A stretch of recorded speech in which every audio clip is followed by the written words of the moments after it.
Hey guys, Jason here, back with the third and final part of our Lost to Translation mini-series, where we analyze and evaluate cards that were changed from the Japanese to English localization. Today's video will focus on some of the most nerf-worthy cards in Duel Masters history, so much so that as at the time of recording, they are still on the Premium Hall of Fame. We've got a great discussion for you today, so let's jump right in. The next card we're going to talk about is Hell Slash into Future Slash. So Hell Slash costs 8, but lets you discard up to 3 cards. Future Slash costs 7 and only lets you discard 2. Now, what do you think of this? So I definitely think Future Slash would be absolutely insane in 40 cards. Yep. Which is why I guess like deck out was so good, right? In Japan. Oh, you mean Hell Slash? But Oh yeah, Hell Slash. yeah. Sorry, Hell Slash. Yeah. Deck out was the way to play control. Like they Yep. didn't play they didn't really play Bolmedius style control decks. It was just like slash your opponent until they run out of cards. Yeah, exactly. Yeah, so I definitely think like this one's weird, right? Because like I feel like this card isn't as good if there's like no card restriction or no like Like no deck restriction means that the card no is deck kind of restriction. useless. Right. Yeah. So I guess actually here's another question. Yep. Do you think this card's a nerf or like just a change? Because like it does cost 1 mana cheaper. Yeah. Um I would still consider this card a nerf. Um, I think the additional card you get to slash is worth more than the Yeah, extra mana cost because yeah, I think with so. with the mana ramp, the extra 1 mana cost because like the difference between 7 and 8 mana, in my opinion, is not that big. It's not Yeah, as big as the difference between like 2 and 3 mana. yes, definitely. And also like Slash Charger isn't. Oh, sorry, not Slash. I keep saying Slash. Future Slash isn't a card that you want to like rush out, right? Like it doesn't matter if you play it a turn later. Yes, exactly. It's not like Lost Soul where maybe 7 versus 8 is a pretty huge difference. Yeah, yeah. And there even are ways to like circumvent the extra cost. Like maybe the deck could play like more mana ramp, could play Essence Elf or stuff like that. Yeah, so I don't know. I feel like how good do you think Future Slash is in 40 cards? In 40 cards, in TCG 40 cards, I think it's serviceable. I don't think it's as good as Slash Charger. So I think the only Mhm. way that Future Slash in the TCG sees play is if you Hall of Fame Slash Charger, which I personally would like to do. Okay. Yep. But here's a like quick history lesson. Because in OCG, most cards get limited before they get banned. And Yep. when Slash Charger and Hell Slash got limited, Future Slash they got as a promo, and they did use Future Slash when the Oh, others okay. were limited. Yeah. Yeah, yeah. Oh, okay, I think cool. with the presence of Hall of Yeah. Fame, it's like pretty decent still for deck out. Yeah, yeah. And that's with Slash Charger being Hall of Famed as well? Yes. Okay, yeah. So they would play like one Slash Charger, one Future Slash, and then like one Hell Slash, or like depending on what was available. Oh, that's pretty interesting. Yeah. It's pretty neat. In the very early OCG control decks, the way they would be built is they would play Bliss Totem to stack their mana zone. So I think what they would do is they would play Hell Slash, and then they would play Bliss. They would tap Bliss Totem to get Hell Slash back into their mana zone, and then they would play a Oh, card that wow. like fishes it out, Yeah, like yeah, Flood Valve or something, like a Flood Valve style card, and then like yeah. play it again. This was obviously at around like set 6, 7, so like early days, but yeah, that was one application, which I guess you could do with Future Slash. Yeah, because I was just thinking like you probably wouldn't even like you said like you would play Slash Charger over this because you rather just play the mana retrieval Yeah, and then Slash Charger again. yeah.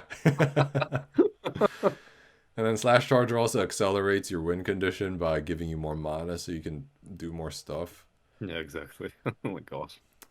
So I guess to conclude, I think Future Slash is a pretty good nerf, honestly. But changing Hell Slash's cost to 9 might also be really interesting. Yeah. Because the jump from 7 to 8, not so bad. 7 to 9 seems a lot worse. Yeah, that might be a good change. Alrighty. So moving on. So we've got some more playable cards. We've gone from Curse Totem to Cryptic Totem. Now, Curse Totem does not need to be tapped to turn off the shield triggers. I think we are in agreement that this is too bonkers. Yeah, this is way too bonkers. Because Cryptic Totem's actually not even bad, right? Like, I know it's like gone down like our best nature card lists, but Yeah. it's still playable.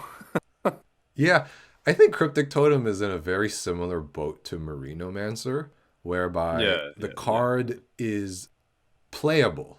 It's playable. It's not super It's duper playable, good, yeah. but it's just Yep. playable. Yep. And it's interesting. So I think that's what makes like me kind of think that it doesn't need a change. Yeah. Because like having cards like these really just like benefits more creativity rather than having this like card that you have to play in every control deck like Curse Totem. Yeah. And even it's not even every control deck because the dominant playstyle in the DM 10 to 12 era in the OCG was Bombazar, of course. And what you could do is you could Bombazar, and on the second Bombazar turn, you could soul swap in this dude. Or you could Bombazar and then like soul Oh swap in man. Curse Totem. So he doesn't even get blown up by Bombazar. And then you can shut off all your opponent's trigs. So Yeah, right. And then, yeah. Oh my god. yeah, so Curse Totem is a card that I think we are in agreement is not good for the game. Yeah.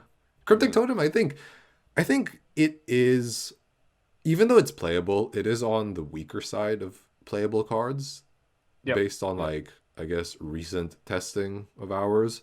So hmm I would be okay if they gave Cryptic Totem something a little extra, like a come into play effect to make it a little less like bricky. So, for example, when you summon it or when it enters, you can switch a card from your hand and your mana, but it gives you the available mana for the turn, Oh or wow. or or something like that. You know, maybe like a bronze Yeah. arm style effect, Yeah. but something like Yeah, that. I do think, yeah, I do agree with you. What do you think about like removing Double Breaker or like, oh, sorry, not removing Double Breaker, making it, oh, go the other way, making it 1 mana cheaper. 5 mana 6,000. Yep, I think that would be a little too good because you can just curve off bronze arm and then you get 3 easy shields. that's true. Yeah, Yeah. Well, there you go. So Cryptic yeah, it's Totem, tricky. I think, is pretty good the way it is, but giving it not super duper game breaking come into play effect would also be a nice change too. That wouldn't really ruin the game, I think. hmm All right, Andrew, are you ready to move on to the final card, our favorite card? It's Did you Clamp save best for Masters, last? baby. Saving the best for last, but it's also the card that like was the last to come out because like the Oh totem wow. was set 7, and then this is set 8. So good old Skeleton Vice discards 2 cards at random, so it is a double Ghost Touch. Cranium Clamp, the opponent chooses, so they can hold on to their stream or they can pick their T-Dad. Exactly right. Oh my gosh. Yeah, I don't have much to say about this. I guess Clap Masters I'll just leave it at that. Yeah, so I think we agree that the nerf is justified because Cranium Clamp is still super good. Um, Yeah. Yeah, even with Cranium Clamp, I feel like it could be like nerfed a bit as well. yeah, you are definitely in the Cranium Clamp is super broken camp, and Yeah. I just want to get your thoughts on if you think Cranium Clamp is still a bit on the stronger side, like too strong. How would you have nerfed Skeleton Vice? And Mm. like how would you design Cranium Clamp if you were, in the office back in the day? Yeah, so this one's a bit tricky because like I think at 5 mana it might not be like played at all. Yeah, you're right. I think we've seen that in OCG and DMP with Demonic Vice, Ah, yes, which costs yep, 5. yep. But also like maybe you make a 5 mana, but then you keep the randomness. which might be a good compromise. But I do feel like the mana nerf is a big one because you want to get this card out. Like the more devastating the card is because it's you can get it out that soon. Yes. And you can like play multiple. Yep.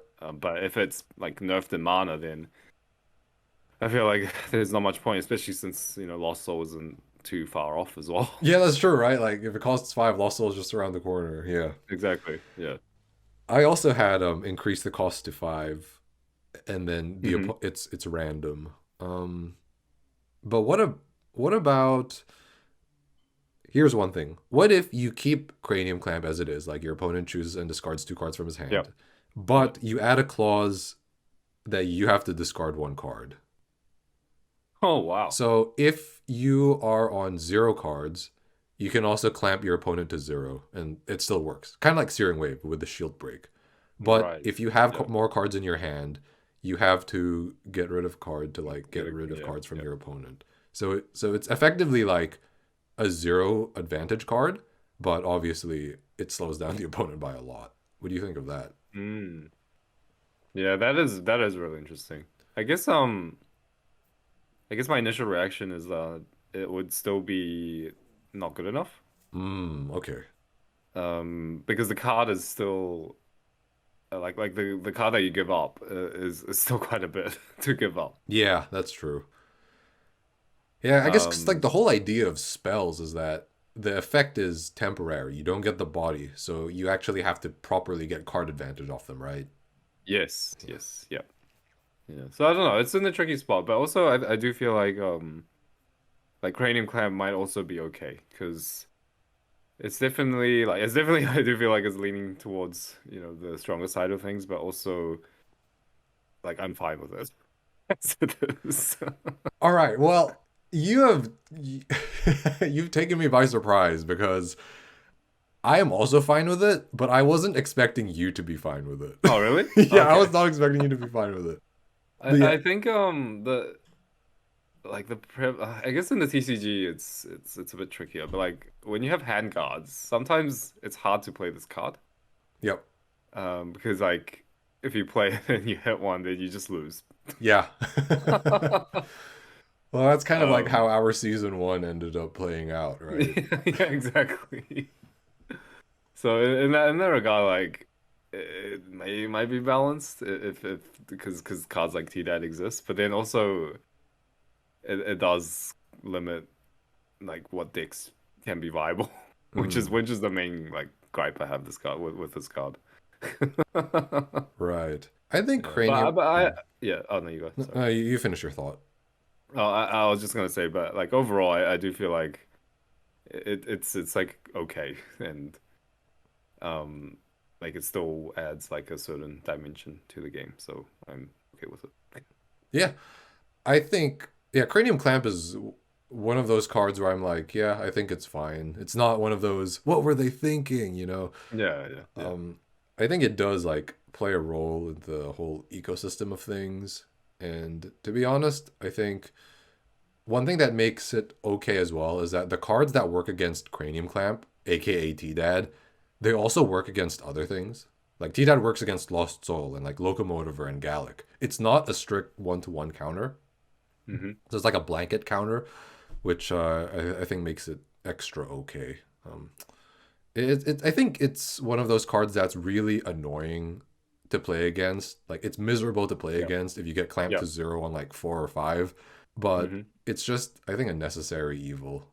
I think like similar to Coral in a way. Yeah, it's just like you said, like when you get that Cranium Clamp, I don't know, on turn 4, and your opponent has like 2 cards, it just feels like the game is over, and you remember those situations. Makes it feel like it's like really unfair, but in like actuality, it might be like not as that insane because there are ways to play around it. Like you could just not play anything. Yeah, exactly. Just hold on to your cards. Just play all your energy streams. Yeah, exactly, and play energy stream. And that brings us to the end of today's video, as well as the Lost to Translation mini-series. I originally wanted to do this topic as a ranking, but I eventually decided that this format would be better. In case you're interested though, here are my rankings for each OCG and TCG counterpart when compared to the other counterparts in terms of niche and playability. Anyway, I hope you enjoyed the series. We certainly enjoyed putting it together, and as usual, thanks for watching, stay safe, and we'll see you guys next time.